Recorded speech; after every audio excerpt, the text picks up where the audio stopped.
So anyway, so that's that. So the reason I said all that is I don't remember which parts of this I've shared before or not. So bear with us. There's always somebody in the room that hasn't got it, okay? This is interactive. You could definitely ask me questions. I will be moving pretty quick, though, because I took a 4-hour presentation down to about 35, 40 minutes, okay? So we're going to move pretty quick through it. If you need to get more information or anything like that, I'm always here. My office is right next door.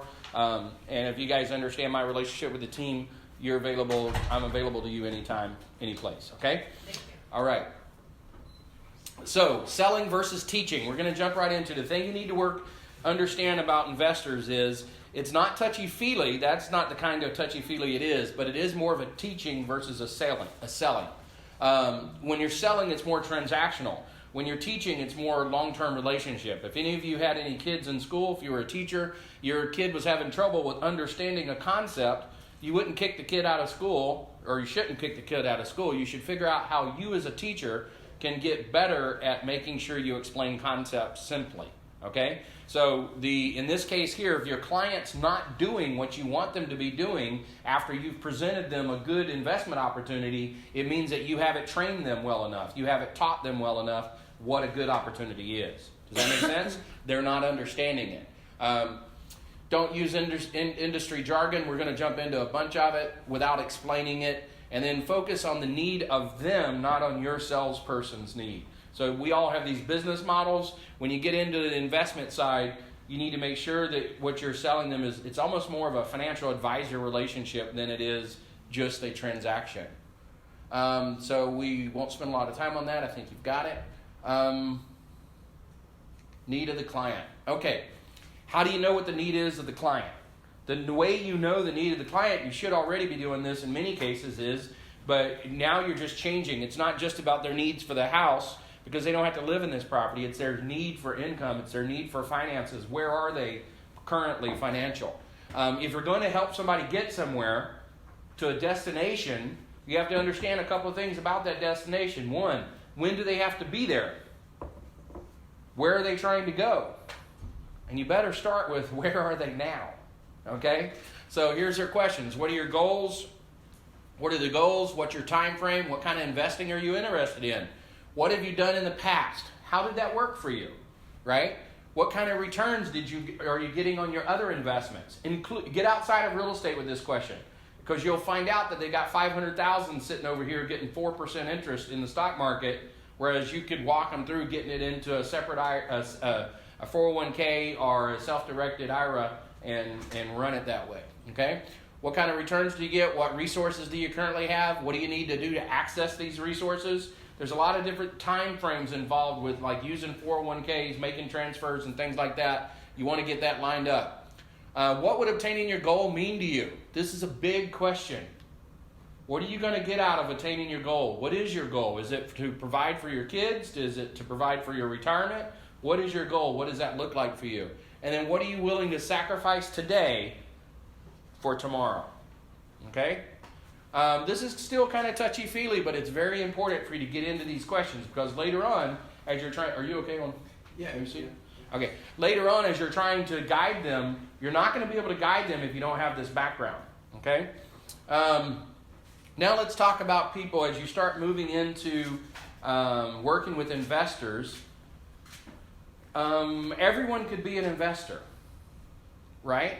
But no one has to be an investor. You understand that? When they're buying for themselves, they're going to live in the house. Pretty good chance that they're going out at this time of year looking at open houses, they probably want to buy a house. If they're an investor, they don't have to do anything. They don't have to buy a house. They don't have to buy real estate. They can invest in 10 other ways of investing. They can invest in products that you don't have. So there's a lot of options open to investors that aren't driven by their personal need to have shelter. Does that make sense? So when they start talking as an investor, they say, oh yeah, I want to invest in houses. We're going to go over some of these phrases. If they say I have access to unlimited funds, that should be a red flag. Okay? These people will waste your time. By the way, Brent tells people not to do investment property. Brent does not do any investment property and has never, since day one, unlike listings, which he used to not do but then started doing, He doesn't do investment property. Most of them he refers to me. But any of you, you can do investments if you want to, but you need to understand these red flags. What I'm pretty good at, and those of you who know me, is I'm pretty good at cutting through the crap. Okay? So I don't waste a lot of time. Investors will waste a ton of your time. Listen for these red flags. Come talk to me if you get some of these red flags. I've been looking for more than 3 months and there's no good deals. There's always good deals, right? I actually teach my clients that every home they look at is a good deal at some price. The question is just what price, right? My partner and I, if they say my partner and I, you need to be figuring out who that partner is and what your relationship to him is and who has the controlling interest. Which partner is driving the car versus which one's along for the ride, right? You don't date strangers. You got to get to know them a little bit, okay? I have several agents looking for me. That's not fun in any conversation, whether it's single family, whether it's owner-occupied or investor. If you ever hear the words come up, can you write that offer and are signed? They'll ask you, this one you might get a little late in your relationship, they'll ask you and to write into the contract that Bob Smith is buying this property and are assigned. Okay? Does everybody know what that means? Does that mean he's going to broker the deal to someone else? It means that he's asking to be able to broker it to someone else. So some people say, oh, I'm not going to do that. I'm just going to have that option to do it. If you ever get that on a listing contract, you should not accept it. It's negligent in your duty, I believe. Can you go into more what that means? Yeah. So what it means is they write it and are assigned. What that means is you don't know who the buyer is anymore. Because they can take that contract and sell the contract to another buyer. They'll call it wholesaling, right? Nothing wrong with wholesaling in certain situations, but definitely something wrong with wholesaling if you're representing a listing and you don't know that you're wholesaling, right? You accepted an offer, they didn't tell you they were going to shop it, and they're really telling you by that little phrase right there. So if you ever see that, it means that they have the legal right to sell that contract to someone else. Which basically means that whatever pre-qualifying you did is out the window because you don't even know who the next person is. And you can't get out of the contract. Okay? The term wholesaling used in any capacity. And so what it usually means is I just spent all my money going to a real estate seminar. Okay? But there are good wholesalers out there. We're not going to go into it, but there's 2 ways to wholesale. One, wholesaling is good for people that have absolutely no money. And they can't do anything but wholesale. What they're basically doing is bird dogging. They're going out and finding a deal and trying to bring it to another investor. That's good for people that have no money that want to learn how to invest. Not good for a real estate agent because you're not going to put that deal together. The second way is people that have too much money. They have so many deals going that they can't handle all of their transactions. I've got a friend of mine that was actually at my event yesterday that actually became a wholesaler. That's all she does. But it's because she's a general contractor. She flipped 100 houses. She knows exactly what she's doing, and she would rather flip the contract than flip the house. Okay? Those 2 extremes are where wholesaling's good. Any other way of wholesaling is usually bad for you as an agent. All right. We're going to jump right into terminology. I apologize if some of this is redundant, but I also don't want to skip over it because it's crucial to other stuff later. Okay? So everybody knows what appreciation is? Got it? We're all in real estate. We know what appreciation is. You might not know how much it's appreciated, though. This is the real numbers. National appreciation from 1968 to 2004 was 6.8%. Those are real numbers. But notice a big shift. National numbers. 2004 to 2014, it was only on average 3%. So you'll hear agents say appreciation was 6%. You'll hear them say 9%. So those are the real numbers. California, from 334,000 to 552,000, 6.5% in the last 10 years. Okay? But when you get into Sacramento, in the last 8 years, it was 15% a year. Guys, understand that's a huge freaking number. Because if you understand later, I'm going to show you that appreciation is basically a leveraged component, and it actually goes up 4 times. Your return on investment is 4 times what your appreciation is. There's a lot of people that have made a 60% return on their money, no problem. Okay? We'll get into that in a little bit. But the other thing about this last 8 years, most of that growth, about 85% of that growth happened in the 6 years preceding the last 2 years. So the last 8 years, the last 2 years, it's been very small growth, only 4 or 5%. The years before that were really incredible. Okay? Everybody understand that? All right, that's good. We'll come back to that in a little bit. Here we are, real estate terminology 101, equity. Yes. Why do you think the whole last 2 years have been significantly less than the previous 6? Because we're peaking out and we're getting ready to do a downturn. So we're at a peak on the model, in my opinion. Equity, amount of value in a property after loans or other liens are accounted for. Revenue, total amount of income from rent or other sources. Revenue is, I rented my property for $2,000, I've got $24,000 in revenue, right? Operating expenses, utilities, property taxes, insurance, management fees, ongoing maintenance. This does not include debt service, right? So I rented it for $2,000, whether I have a loan on it or not, my operating expenses would be my taxes, my insurance, my management fee, but it's irregardless of whether there's a loan on it. So your mortgage, your principal is not included, your principal and interest is not included in that operating expense yet, okay? All right, so we're going to move on to the next. So when I go back to that operating expense, the principal and interest is considered debt service. So you'll see that show up on debt service. Okay, here's my NOI, net operating income, projected real estate revenue. There's my vacancy factor. Everybody know what a vacancy factor is? So it basically assumes that you're going to have your investment property someday somebody's going to move out of it. Okay? If you think about this for a second, put it in perspective. If I have one rental and it goes empty for 1 month, what is my vacancy factor for that year? You divide 1 into 12 and you come up with what? 8.5? So the lowest your vacancy factor should ever be for a rental is 8.5%. If it's a duplex, it could technically be as low as 4.5%. But that's a number that often gets overlooked. Okay? I usually use 5% because most of the time you've got a rental, it's going to rent up real fast. But understand it's a little bit off if you're only using 5%. The more appropriate response would be higher. Additional income, if you've got anything like a laundromat, anything like that that's producing additional income, then you'd add that in there. That gets you your gross operating income, and there's your net operating income on the property. Okay? That's without a loan, right? That's without a loan. Okay? So, here we go into capitalization rate. This is where you'll understand why you've done all this without a loan. The NOI divided by your sales price, irregardless of how you financed it.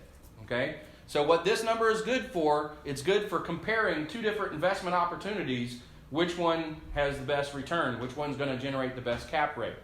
The other part of the equation, when you bring financing into it, any property will cash flow as long as you put 60 to 70% down, right? So that's why you want to have a tool that separates those two.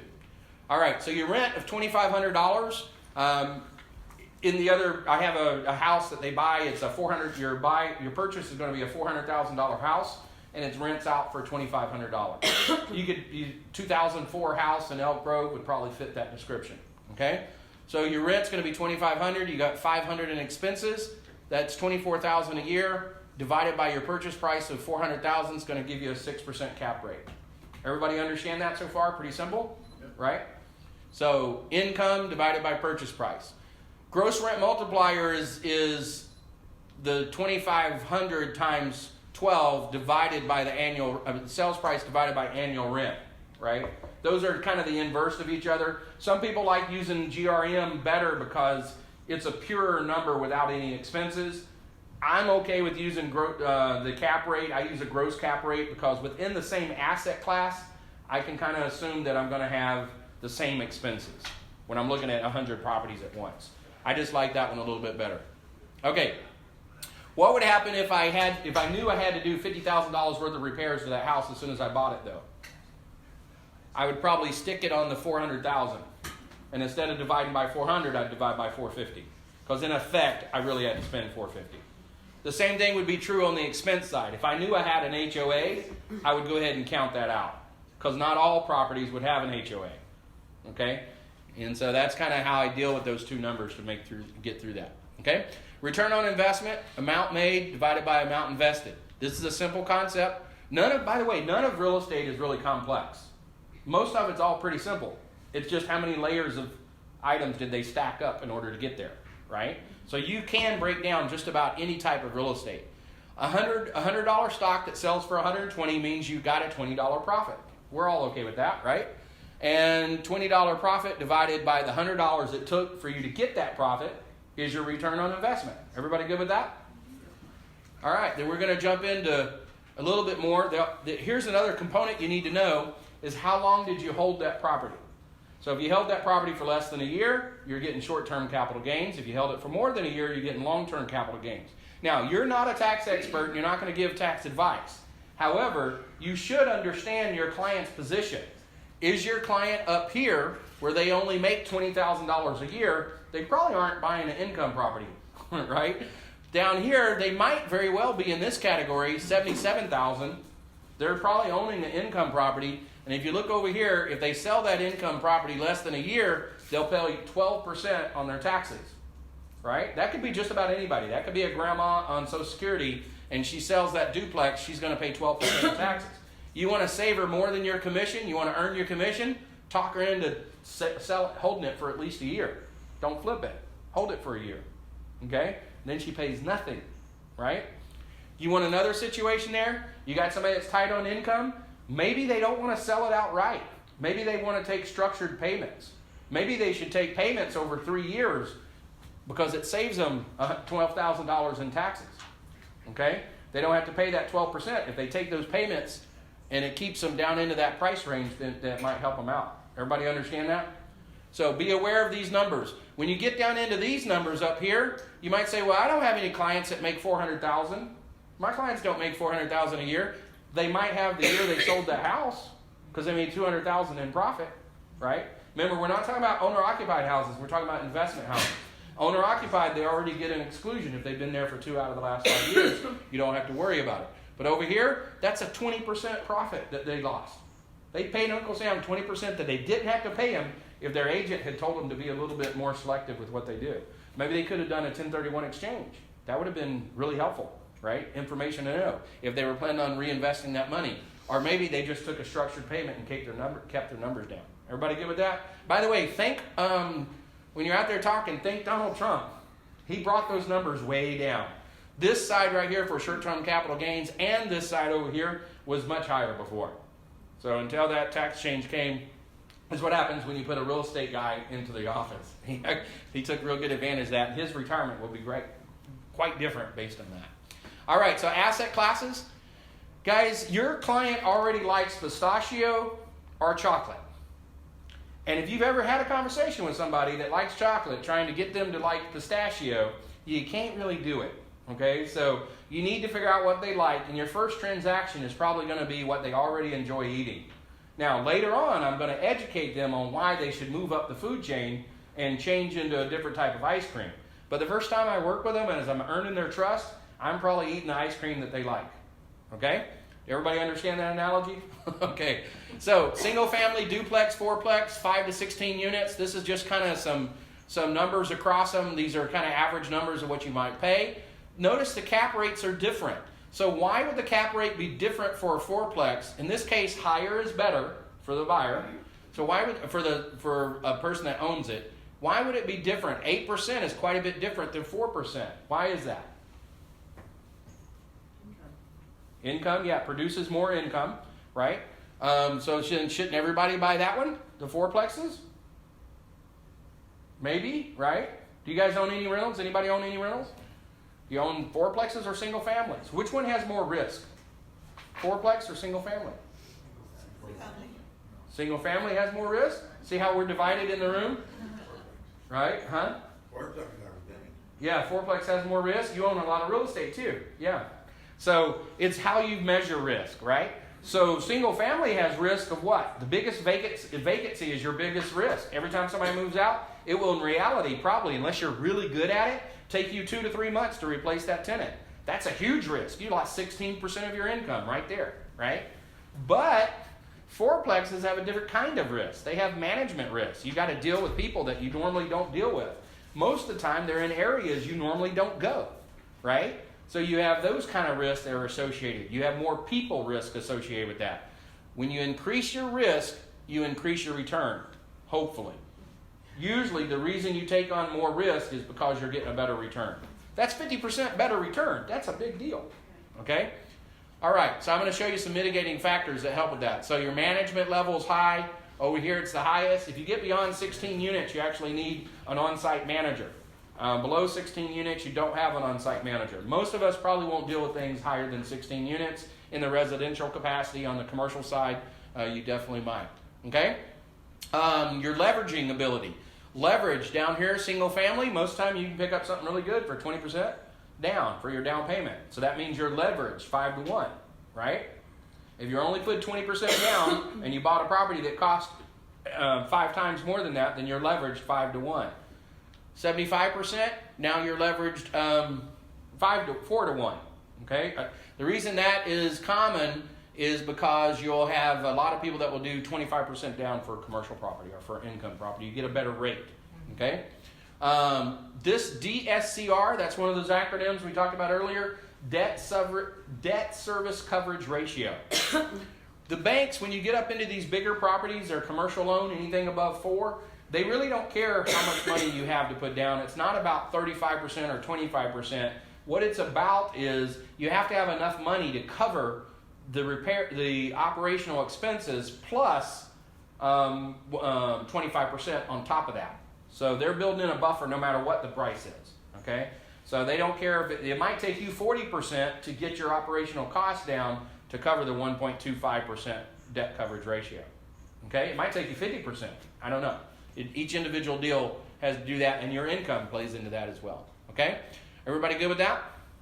Another thing I want to point out here is when you get up into this, over here, your appreciation, these properties appreciate the most, single family. Duplexes appreciate. When you start getting into fourplexes and above, it's pretty much all covered by the income that it produces. Revenue minus expenses equals income. So when you increase your bottom line income, your net operating income on these higher income properties, you've automatically increased the value. Right, so who is it? Brad and Jolene? Is that who it is? Angeline and Brad. When they move in next to your single family, you automatically increase your value, right? Because everybody wants to live next to them, right? So that's how it works with single family. With income, Brad and them could move in. That doesn't necessarily increase the value. What increases the value is when the rents start going up around them, right? When those rents start going up or the operational expenses start coming down, I've increased the value of my property. Does that make sense? See how it's different? Okay? All right. Let's slow down for just a bit before I jump into this. Everybody good with those first parts? Yep. I'm talking to a room full of smart real estate investors, so they get it, right? All right. So here we go. This is how we're doing as America. We're going to take a little scorecard. The average household savings is $175,000. The median household savings is $11,000. Why are those numbers so far apart? Everybody know the difference between average and median? Okay, so just if you don't, average is everybody. So if you got Bill Gates and myself and probably James, right? Then the average of all of our income looks pretty good. But if you have Bill Gates, myself, and James, and you take our median, then James's income is the median price, right? Because he's the middle of those three numbers, okay? So top 10% of households, the average is better, $1 million, but that median is 532. The upper middle range, this is the third quintile. So if I break all the households into 5 parts, the part that's here in the middle, the 60 to 80% part, they have a median savings of $48,000. Guys, if you're going to retire, is $48,000 enough to retire on? No. Does that show that we have a problem? I'm including retirement accounts, Yes. right? So we have a problem. What is the right number to retire on? We'll go ahead and use this one for sake of argument because it's real easy math to do. You take whatever you made the year that you retired or that you were comfortable with, that's what you want your income to be, and you multiply it times 25. Okay? So if I make $100,000, and I would just use this example all the time. I make $100,000 a year. I'm going to take 80% of that, which is $80,000 a year, and I multiply that times 25, and I get $2 million. For most people, without huge incomes now, if their income is around that 100 to 125 range, they could probably live on $2 million in retirement. All right, so let's walk that out. I've showed the rule of 72 to you guys before, I believe. Everybody remember it? All right. So this one's actually pretty simple. You could do it on the back of a napkin, which they did. And so rule of 72. How much time does it take to double your money at what interest rate? Okay? So in a nutshell, if I get a 6% interest rate, 72 divided by 6 equals 12 years. So I will double my money in 12 years. Interesting. All right? And so over here, I've taken a couple of these and ran them out. So if you want to double your money in 5 years, then you need a 15% return. Everybody got that? So now you understand. So what we first did is we found out, where is our client now? How much money do they need to have saved up for retirement? Then we come back into the conversation and find out how much do they have versus how much they need, right? And so now we're going to see how long would it take them to get there, at what kind of interest rate do they have to do it. You see how that's educational for your client, right? And it also gives them hope, by the way, because at the next, we're going to start showing them how they can get that kind of return, because really, frankly, a lot of people think they can't catch up. And they take stupid risks when they don't have to take those risks when they are playing catch up. All right, so here's our above average investor. Let's say that he makes $100,000 a year and he has $100,000 to invest. Okay, so he's done a pretty good job. He's actually above average. They've done pretty well. They've got $100,000 to invest. They need to go 1 cycle, 2 cycles, 3 cycles, 4 cycles. Somewhere between cycle number 4 and cycle number 5, they'll hit that $2 million mark. Okay? So if we said that that was a 5-year cycle for them, then that means within 25 years they'll be at $3 million. Everybody with me? So probably between year 20 they'd be there. And by the way, what really happens is they get there faster than they think they could, because they got more money and they start getting better and better returns. All right? So if they're 35 years old, this is a good conversation to have. If they're 40 years old, it's still pretty good. If they're 50, they're pretty dang nervous right about the time you have this conversation, because they got to get a high return in order to meet that number. Does that make sense? All right, so we're going to talk about those returns. This is a part of the presentation, but this is the one I felt was most important for you guys. So we talked about net operating income already. We're going to minus that debt service out of the net operating income, and we're going to have our cash flow. Everybody's pretty familiar with cash flow. You got a property, $400,000, you put 20% down, you got $2,000 PITI. So right now your rental revenue is going to be $2,500 a month. And I'm not going to go into expenses. I'm just doing this for the example. There would be other expenses here. But you got $500 times 12. That $500 is how much money you're making every month from cash flow. Everybody with me on that? So that's $6,000 a year. So my 20% down was $80,000. So I take the $6,000 I'm making in cash flow and I divide it into $80,000. And that gave me a return of 7.5%. Now remember from our previous conversation, our goal is 15%. So really, I'm only halfway there with the rental. That kind of sucks, right? I'm only halfway there. That's all the money I can make. What are we going to do to get our 15%? Because we need to retire someday, right? Well, there's another form of return on investment. This you get from debt paydown. So if you're familiar with this is an amortization table put on a chart, okay? And what it basically is, the red is the balance. You start paying your loan goes down. This is your interest in yellow. So in the beginning, most of your payment is interest, and it decreases the amount of interest and increases the amount of payment over time. Does that make sense? Everybody follow that concept? A lot easier to understand the concept if you put it visual, isn't it? By the way, that's true for your clients too. Even though you know this very well because you're familiar with it, it's still a hard concept to get across unless you show it. Okay? All right, so in the beginning, you've got $461 out of your 2011 payment going towards principal, and $1,066 going towards interest. All right? So your tenant is paying down your principal for you at a rate of $5,532 a year. That's pretty cool. What did we have to do in order to get that tenant to give us equity, basically, in our property of $5,532 a year? Well, we had to put $80,000 down for the down payment. So our investment was $80,000. Our return on investment was $5,532. So we have 6.91% return on investment. Everybody with me? The other slide, we had 7.5% return on investment. Now we're up to 14% return on investment. We're getting closer to that 15 number, right? Here's the second one, expenses from deductions. So so we have these expenses that go out of our payment. Part of it's interest. We have property taxes. We have insurance. Those are all built into the payment. There are additional expenses, most likely, but we're not going to talk about those right now. For the simplicity of the conversation, I'm just going after those. Now, I also went over and asked my client what kind of income he made. I didn't have to be a tax expert to look at a chart and see that his income is on this range and he's in a 24% tax bracket. Okay? I didn't break any tax laws. I'm not really giving tax advice. And every time I say this, I'll tell him to check with his tax advisor. Okay? But for the sake of the example, I can see that if he gets $18,600 worth of deductible items in his tax return, then he multiplies that by 24%, and that's the real number of what it's worth to him. Everybody understand that $1 in deduction is not worth $1. $1 in deduction is worth only the amount that you would have paid percentage-wise in income tax. Okay? So there's, by the way, you have to have income in order for this to be valuable to you. If you're insolvent, this isn't going to help you. Okay? Don't laugh. You're going to be surprised. Because you can be really insolvent on paper and not in real life.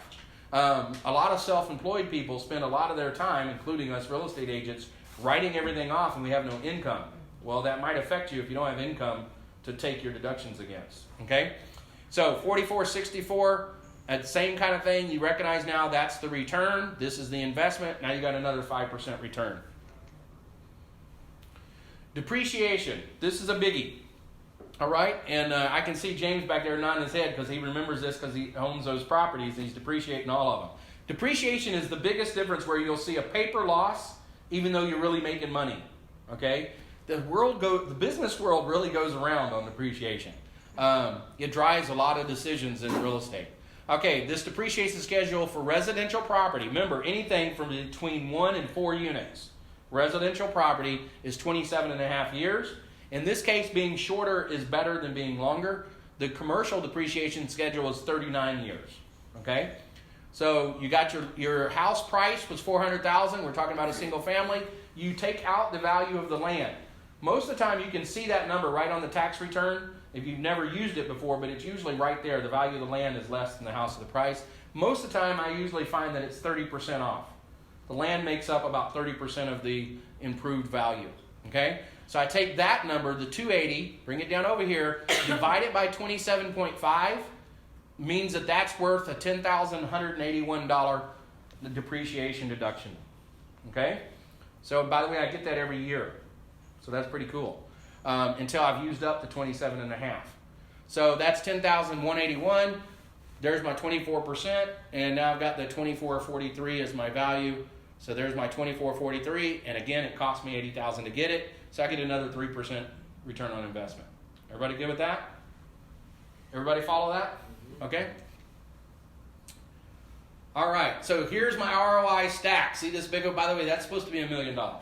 I'm pretty sure it is. So that's what it looks like. So if you ever want to carry it, remember to bring a big suitcase. Okay? Won't go in a backpack most of the time. Cash flow, 7.5%. Debt pay down gave me 6.91. Deductions gave me another 5.58. Depreciation gave me 3.05. So even without adding in appreciation, which is the biggest one, I'm already at 23% with zero price appreciation.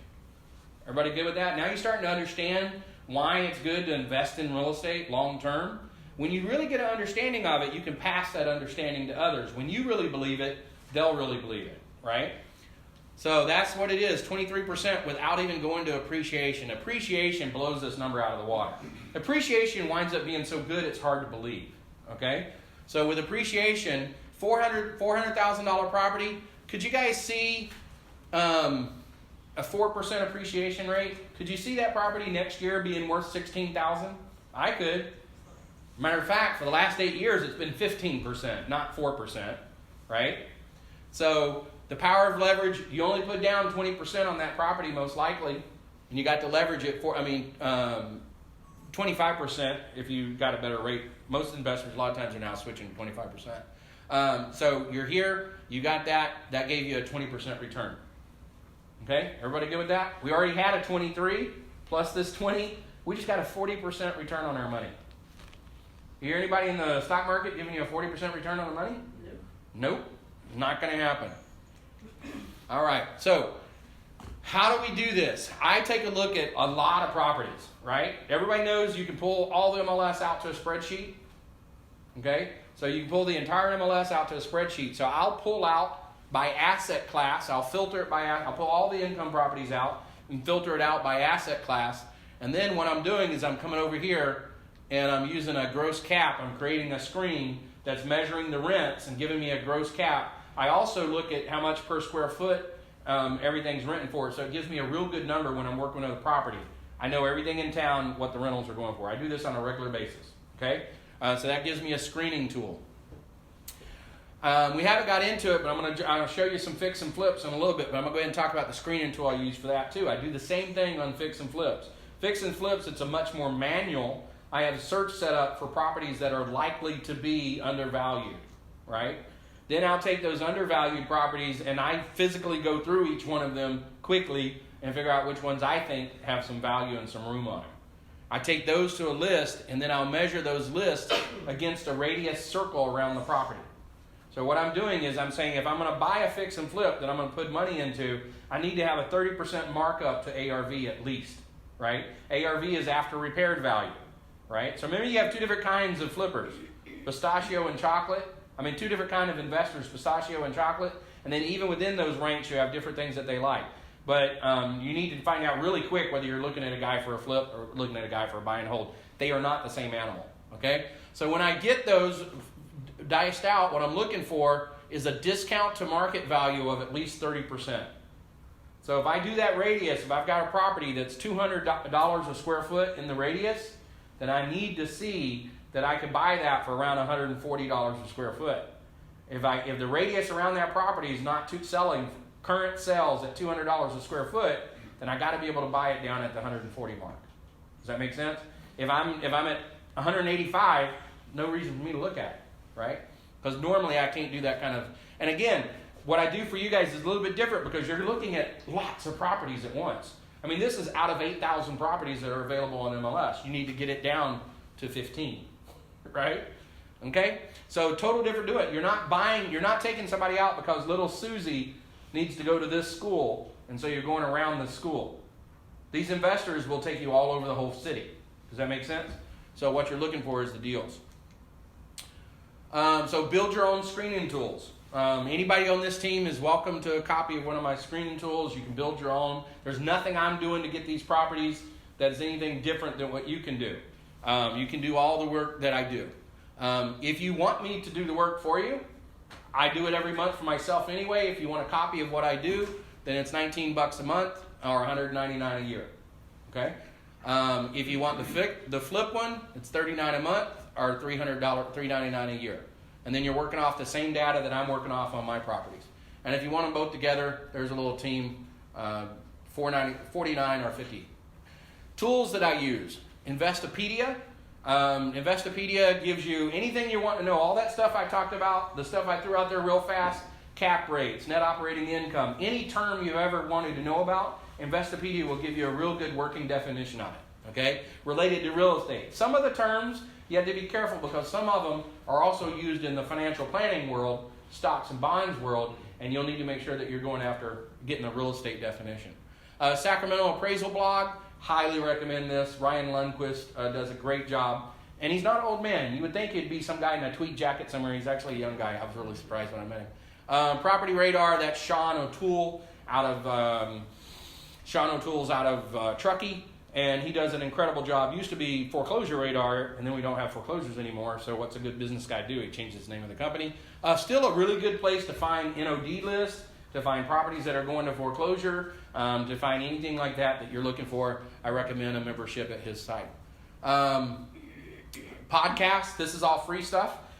Bigger Pockets, they do have a membership, but you'll get so much value. If you like real estate, if you ever thought you wanted to invest in real estate, listen to that podcast. If you're not listening to it, you're missing it. If you want to sell more real estate coaching radio is a good one to do. Actually, that's Tim and Julie Harris. And they actually joined EXP a while back, so that's pretty cool. Imagine what EXP does for somebody that has a network. Amazing. Dave Ramsey, hey, that's good budgeting 101, but you got to take his buying stuff with a grain of salt. Where he lives, you can buy a house for $25,000. You know, Where do you live? Nashville, Tennessee. All right, so that's me. That's the presentation. I do have, at the end of these, I saved some fix and flips if you want me to run through them. You guys like these? All right.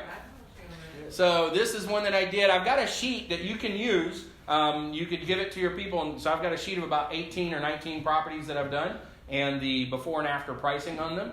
And so if you want to copy that sheet, you can use it and then kind of incorporate it into your own use, just like we do with the team numbers. So this property we bought, notice right here, that's a washer and dryer hookup. So I gutted the kitchen. That was the kitchen. I gutted the kitchen, and then we did that to it. Bought for 85, sold for 150. That's awesome. All right, pretty cool. I think on that one I put about 25, 30,000 into it, maybe 25. This was property on Winter Street. I bought this terrible old house and turned it into this, nice and beautiful. This lot is actually the lot. That pine tree is on the second half of this same lot. What I did is I divided it down to where it would look like it was easily splittable, and I built a fence across where the split line would go. But I didn't actually take the time to split it. But the people that bought it thought they were getting 2 lots. Does that make sense? In their mind, I told them, but you know. The other thing is, this is actually a lesson learned. Anybody that hasn't learned has only good stories to tell, don't listen to them. So Pastor Francis used to say, don't listen to a guy that only has unless he walks with a limp. Okay? So, and that one had a septic tank, not on city sewer, and me being the smart real estate agent I am, didn't know that. Okay? So I'm gonna just kind of flip through those. I'm not gonna really go into stories on them. This one, we built a bathroom inside that closet. So that's a walk-in, that's a shower, a lavatory, and on this side right there is a toilet. That's awesome. This one, another before and after. So cool. This one, we took a residential property in Rockland, right where the turnabouts are, and turned them into a dentist office. Nice. That's the inside. We actually we sold that wood right there. This is all reclaimed wood. We had a big pile of it. We sold the reclaimed wood separately. Another one. This one we added a master bedroom when there was no master bedroom. Redid that whole kitchen area. These guys were a 203K. They did a great job on it. Gentleman did his own roof and did a roof repair. After he got done with the flip, water came in. He didn't do the roof repair right. Trashed everything. Hire professionals for things like roof. All right. That's it, guys.